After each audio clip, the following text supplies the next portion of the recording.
Kenapa tidak ada perkampungan Bali di Lombok Timur? Ini penjelasannya.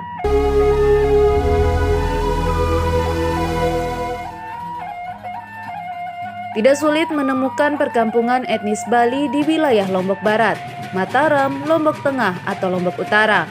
Di Mataram misalnya, ada Karang Medain, Karang Siluman, dan Sindu. Sedangkan di Lombok Barat terdapat Dusun Teraktak, Narmada, dan masih banyak lagi. Tidak seperti daerah lain di Lombok, perkampungan etnis Bali di Lombok Timur boleh dikatakan tidak ada. Lantas timbul pertanyaan, kenapa hal itu bisa terjadi? Sebetulnya sebelum tahun 1825 sampai 1891, terdapat banyak sekali perkampungan etnis Bali di Lombok Timur. Bahkan di beberapa desa, penguasanya berasal dari etnis Bali. Banyaknya etnis Bali di Lombok Timur tidak lepas dari keberadaan 4 kerajaan etnis Bali yang pernah berkuasa di Lombok bagian barat. 4 kerajaan itu adalah Karangasem Sasak, Mataram, Pagutan, dan Pagesangan. Masing-masing kerajaan itu memiliki wilayah kekuasaannya sendiri-sendiri. Menurut Guguritan Babat Mataram yang dikutip H.L. Lalu Ibrahim Thoib dalam bukunya yang berjudul Wajah Lombok Zaman Dahulu, kekuasaan Karangasem Sasak meliputi Batu Kute, Batu Keliang, Batu Jai, Batu Tulis, dan sebagian wilayah Lombok bagian barat.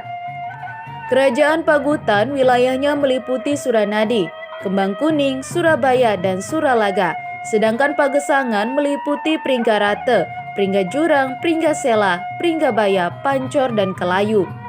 Untuk kekuasaan Mataram, Infonusa belum mendapatkan catatan tertulis. Namun, kalau menurut salah satu ahli waris Mataram, kekuasaan Mataram meliputi sebagian wilayah Lombok bagian barat, tengah, dan timur. Bahkan disebutkan sampai ke wilayah Jereweh Sumbawa. Akibat dari dikuasainya beberapa desa itu, banyak perwakilan dari kerajaan-kerajaan etnis Bali tersebut yang ditempatkan di beberapa desa. Misalnya di Poh Gading, ada penguasa Bali yang bernama Made Beloso. Di Pringgabaya ada nama Komak Gredek. Di Rumbuk ada nama Gusti Komak Idak Manggis, dan seterusnya. Sedangkan perkampungan etnis Bali yang cukup besar di Lombok Timur ada di wilayah Suela. Ratusan kepala keluarga diceritakan mendiami daerah yang berada di lereng Gunung Rinjani tersebut. Hingga pada tahun 1824 sampai dengan 1828, meletuslah Perang Sakra. Perang Sakra ini melibatkan kedatuan Sakra dengan Karangasem Sasak. Saat Sakra dibantu oleh beberapa desa di Lombok bagian timur, maka Karangasem Sasak pun mendapat bantuan dari Mataram, Pagutan, dan Pagesangan. Saat terjadi perang inilah terjadi pengusiran etnis Bali yang ada di Lombok bagian timur, termasuk warga Bali yang ada di Suela. Babat Sakra bercerita, saat mengetahui Sakra bergejolak, orang-orang Bali yang di Suela mulai menyusun rencana untuk menguasai. Setelah berembuk dengan Komak Gredek, diputuskan untuk menguasai pada tengah malam dan melewati Koko Pede. Namun rencana itu bocor ke telinga orang Poh Gading. Di bawah pimpinannya, orang Poh Gading mendahului orang-orang Bali itu dengan menunggu di Koko Pede.